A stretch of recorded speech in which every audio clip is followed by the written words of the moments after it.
gendong atau tanah adat, kan begitu.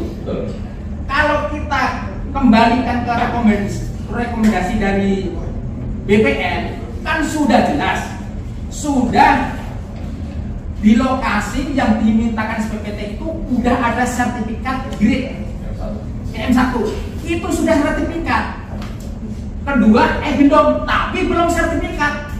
Lah menurut saksi itu sebenarnya tanah adat atau tanah gendong? Tanah adat atau tanah gendong? Itu sebenarnya tanah adat atau tanah gendong? Kalau mengacu pada itu ada.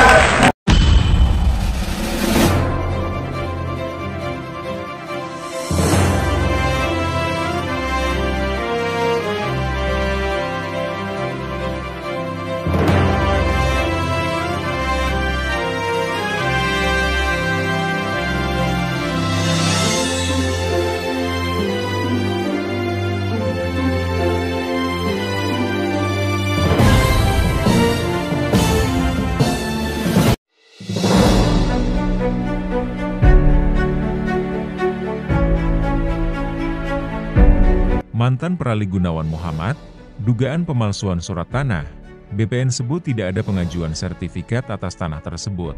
Jakarta, dugaan pemalsuan surat tanah yang menyeret Gunawan Muhammad, saat Fadil Sadi dan Ropina Siahaan masih terus berlanjut.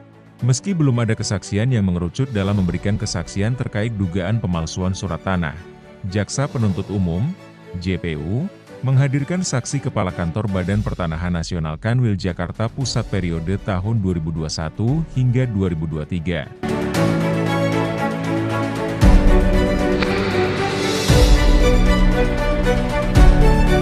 Dan Endo Kurniadi.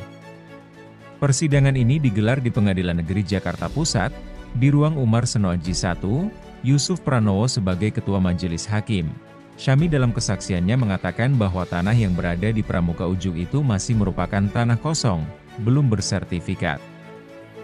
Bahkan saat JPU menanyakan terkait PT Bumi Tentram Waluya, dirinya mengatakan tidak pernah tahu sebelumnya. Di tahun 2022 setahu saya, tanah Pramuka Ujung itu masih kosong, belum ada permohonan sertifikat atas tanah itu.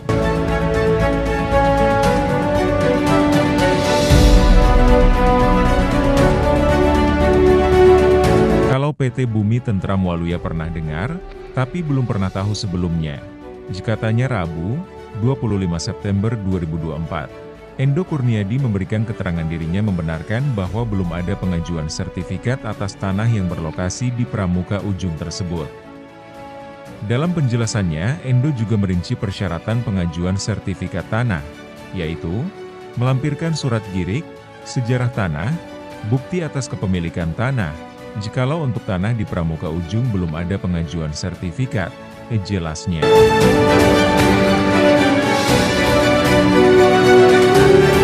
Sementara Zeri Syafrial selalu penasehat hukum terdakwa, usai persidangan kepada awak media mengatakan bahwa sidang hari ini memperkuat persidangan sebelumnya, bahwa dugaan pemalsuan surat yang didakwakan ke klien kami tidak terbukti. Dasar pelapor atas tanah di Pramuka Ujung itu adalah bekas hak barat gendom Verponding 15.550, tetapi BPN tidak pernah menyatakan bahwa tanah tersebut adalah tanah hak barat, terangnya.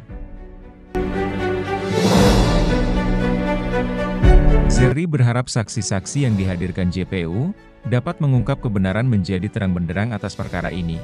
Semoga di persidangan berikutnya, semakin memperkuat dalil-dalil kami bahwa tanah tersebut bukan tanah hak barat dan girik-girik kami bukan palsu, ditambahnya. Effendi Simanjuntak PH terdakwa juga mengatakan bahwa saksi-saksi yang dihadirkan JPU belum bisa mengerucut mengungkap dugaan pemalsuan dokumen yang dilaporkan pelapor. Dari keterangan para saksi, belum ada keterangan yang mengerucut mengungkap pemalsuan dokumen yang dilaporkan, tuturnya. Walaupun sudah putusannya ingkrah, kenapa kok nggak dihapus sertifikat itu? Tanah milik adat yang dibebaskan oleh Dirjen Perhubungan. Petanya ada saya semua. Cuma apa? Dari korban ya. Dari batas-batas saja BPN sudah ngaco. Ya. Karena saya korban jadi tersangka, saya udah tua. Tanah belum, saya ada tanah belum. Ya udah. belum. Buktikan bumi terserang polio punya tanah belum. Tertuduh, tersangka. Alhamdulillah ini misalnya. Korban saya permainan di BPN sendiri. Pertanyaan selanjutnya, bahwa saudara saksi berdua tadi menyatakan sekarang ini status tanah tersebut apa? Masih sengketa, benar atau salah? Selanjutnya, sehubungan dengan rekomendasi dari BPN, ya, bahwa tanah yang diterbitkan SPPT itu ada dua, yaitu SHM nomor 1 yang berasal di adat, yang satu tanah yang belum 150.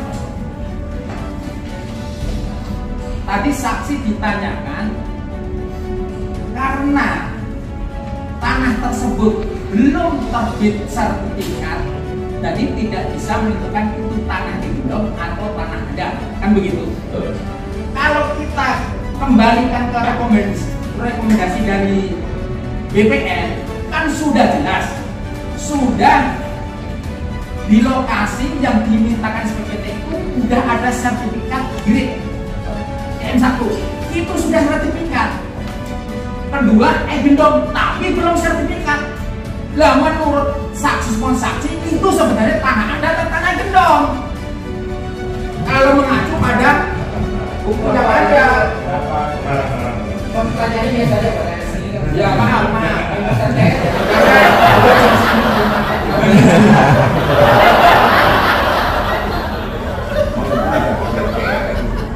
Ya, maupun saya menggugat wali kota, maupun saya menggugat sertifikat pada tahun 2006, ya kan, di mana saya tahu itu terbitnya sertifikat dari atas.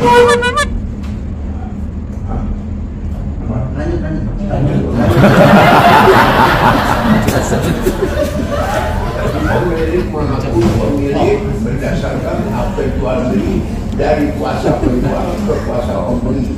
Itu yang saya katakan. Kedua, kenapa pada waktu saya buka sertifikat M1 Timur pada pihak DPR maupun Kanwil tidak mengatakan bahwa tanah itu adalah tanah negara, padahal berdasarkan berita acara penelitian tahun 97 mengatakan di tanah itu adalah tanah negara 1550. Kenapa nggak dijawab atau diputuskan bilang itu tanah negara tahun 2006? Itu satu Pak, mohon dijawab. Baik, saya tidak tahu Pak jawabannya itu. Yang menyatakan bahwa dasar laporan dari pelapor itu adalah tanah Pramuka Ujung itu bekas hak barat Egenum Perponi 15550. Tapi tadi kita sudah sama-sama menyaksikan bahwa dari pihak BPN saksinya dua-dua menyatakan bahwa mereka tidak pernah menyatakan bahwa tanah di Pramuka Ujung itu adalah tanah hak barat, karena mereka hanya memiliki kartu dari Egenum Perponi 15550 tanpa medbrief, ya. Sehingga apa? Mereka tidak bisa menentukan di mana yang namanya Pramuka Ujung itu. Lokasi yang menjadi sekarang ini sengketa ini mereka nggak tahu. Itu yang pertama, kita bisa buktikan hal tersebut, ya, berdasarkan fakta di persidangan. Yang kedua, bahwa dalam rekomendasi yang disusun, ya, itu ternyata mereka sama sekali tidak mengerti apa surat-surat yang dipakai untuk sebagai dasar penguasaan atau pemilikan dari tanah Pramuka Ujung itu dari pelapor. Jadi semakin kuat atau semakin meyakinkan kami bahwa dugaan adanya pemalsuan di sini atau menggunakan dokumen palsu ini tidak terbukti. Hal tersebut mungkin, ya, kami berharap, ya, di persidangan berikutnya semakin memperkuat dalil-dalil kami bahwa tanah tersebut bukan merupakan tanah hak barat dan giri-giri kami itu bukan palsu. Itu yang terungkap dalam persidangan. Coba perjalanan sebuah jalan itu dari pertama bayangkan sebuah saksi tidak ada yang menyudutkan para terdakwa ini. Nah, artinya seperti apa nantinya, maksudnya dalam bantahan nanti, apakah nanti akan dirangkum dari pledoi, apakah tidak bisa mungkin gini, kan tadi dalam persidangan terakhir itu juga kan majelis mempertanyakan seberapa banyak saksi yang akan dihadirkan oleh penyidik, ya kan? Karena ada keterbatasan waktu, ya makanya salah satu solusi yang dilakukan oleh hakim itu adalah melakukan persidangan seminggu 2 kali. Itu yang pertama. Yang kedua, tadi hakim juga menyampaikan bahwa agar jaksa penuntut umum betul-betul menseleksi yang membatasi para saksi. Nah, kami berharap saksi-saksi yang dihadirkan oleh jaksa penuntut umum ini bisa mengungkapkan kebenaran, menjadi terang benderang atas perkara ini. Itu yang kami harapkan. Ada lagi? Ada tambahan, Bang? Ya, tambahnya seperti begini. Menambahkan rekan saya bahwasanya kita sudah melihat beberapa saksi yang sudah diperiksa, sampai saat ini belum ada yang bisa mengkerucut jadi pegangan buat kita di mana dugaan pemalsuannya yang dituduhkan oleh pelapor itu ke kita, ya. Jadi artinya sampai sekarang semua saksi hanya mengatakan berpendapat, artinya tidak ada yang memastikan, belum ada yang memastikan salah satunya diri-diri yang dimiliki oleh para terdakwa itu adalah palsu. Jadi untuk itu kita masih mengharapkan untuk saksi-saksi berikutnya nanti akan kita lakukan kajian lebih mendalam untuk bisa sama-sama kita buka kebenaran materialnya seperti apa kasus ini. Saya pikir itu dulu yang perlu kita sampaikan saat ini karena belum ada yang krusial, jadi masih tetap seperti biasa dalam proses pemeriksaannya. Ya. Pak Lasmi gimana nih? Pak Lasmi? Tambahan sedikit yang belum disentuh adalah terdakwa yang bernama Gunawan. Selama ini beliau kan belum menerima. Saya sebagai kuasa kok jadi tersangka. Ya kemungkinan besar nanti kalau sudah saksi ahli ya kita gali di situ. Apakah seorang kuasa itu mempunyai dasar hukum untuk dijadikan tersangka atau terdakwa kan gitu. Jadi untuk sementara saksi belum bisa kita menyentuh ke sana karena bukan bidangnya. Ya, nanti insya Allah saksi ahli yang kita ekspos di situ mengenai kuasa apakah bisa dijadikan tersangka atau terdakwa. Demikian. Terima kasih. Terima kasih.